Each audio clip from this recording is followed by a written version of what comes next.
J'ai rencontré l'amour, Jésus-Christ, dans une intimité si profonde que je me sentais plus vivante que jamais. Mon destin a été complètement modifié par Dieu, depuis mon cœur jusqu'à ma façon de m'habiller. J'étais convaincue de ne pas faire d'erreur, d'avancer sur une voie toute tracée. Un bon travail, des amis, un service à l'église. Mais au fond, je servais le monde. Dieu, dans son amour, m'a stoppé net. C'est dans ces moments de solitude, souvent aux aurores, que le voile a commencé à se lever.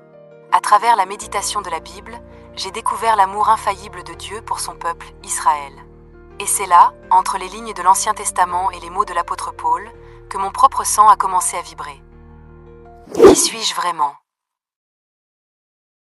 Je prie que par mon histoire, l'Éternel, notre Dieu, soit la lumière sur ton propre chemin.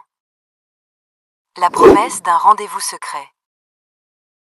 J'ai eu la chance de grandir dans une famille aimante, mais pourtant, le silence régnait sur nos origines.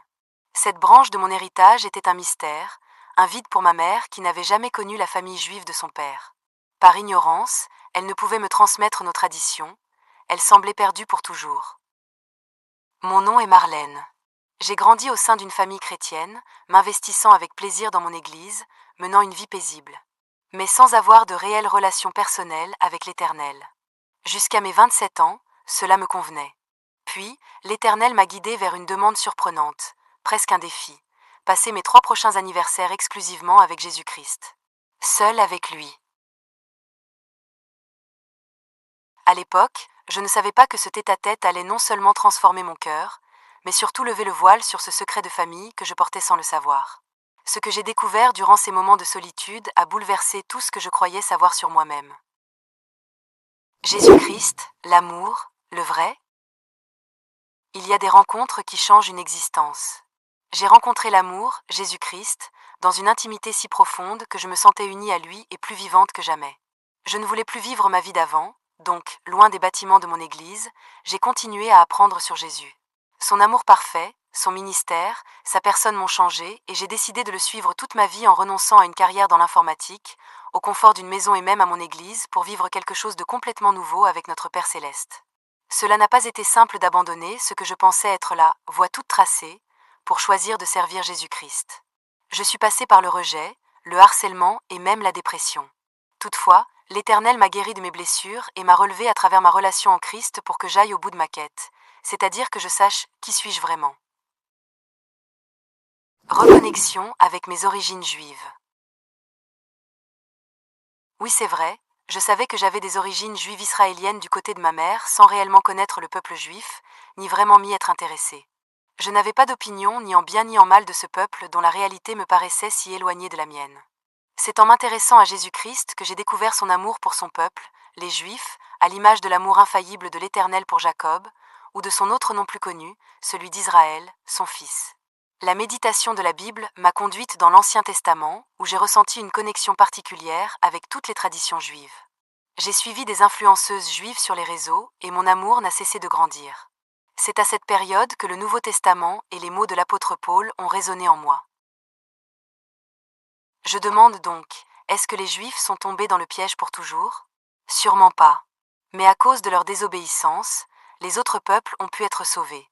Ainsi, le peuple d'Israël est devenu jaloux. Sa désobéissance a apporté de grands bienfaits au monde, et son échec en tant que peuple a apporté de grands bienfaits à ceux qui ne sont pas juifs. Alors, quand les Juifs participeront totalement au salut, les bienfaits seront encore plus grands. Dans le livre des Romains 11, versets 11 à 12. Je répète encore la dernière phrase, elle est si importante pour nous tous. Alors, quand les Juifs participeront totalement au salut, les bienfaits seront encore plus grands. L'apôtre Paul était un juif qui a été un ancien persécuteur des chrétiens, toutefois Jésus-Christ s'est révélé à lui et il est devenu l'apôtre des non-juifs.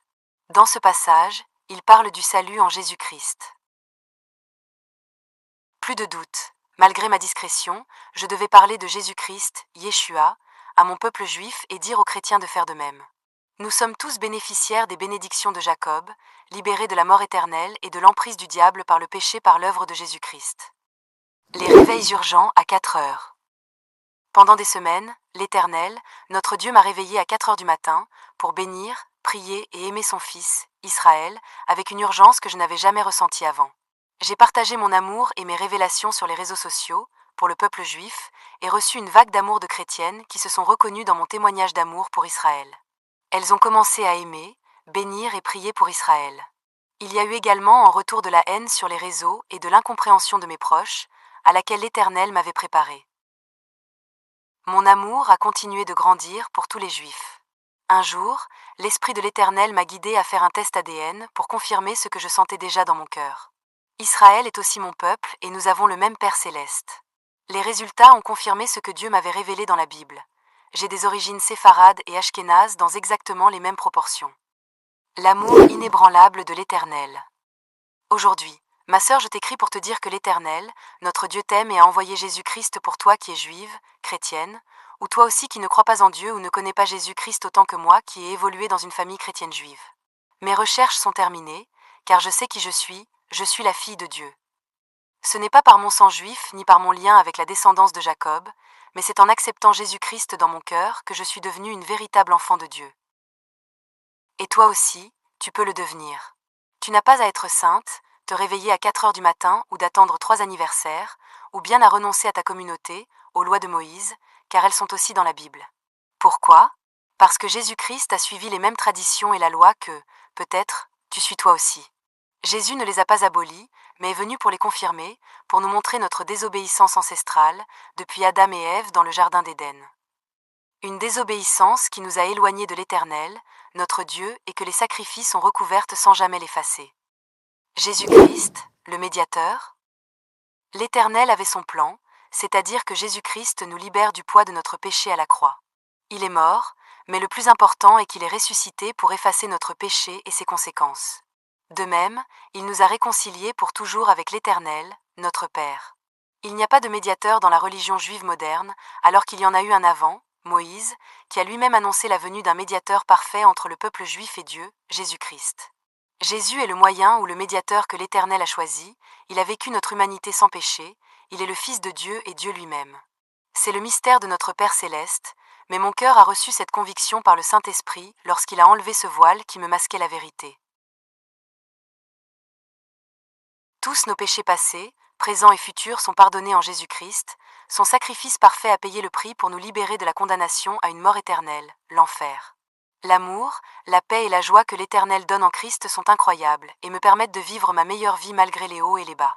Même dans les guerres ou la persécution, Dieu est un refuge et le meilleur des pères pour tous ses enfants.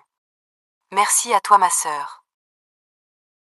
Je t'aime quoi qu'il arrive et quoi que tu décides de faire ensuite, mais Jésus-Christ t'aime infiniment.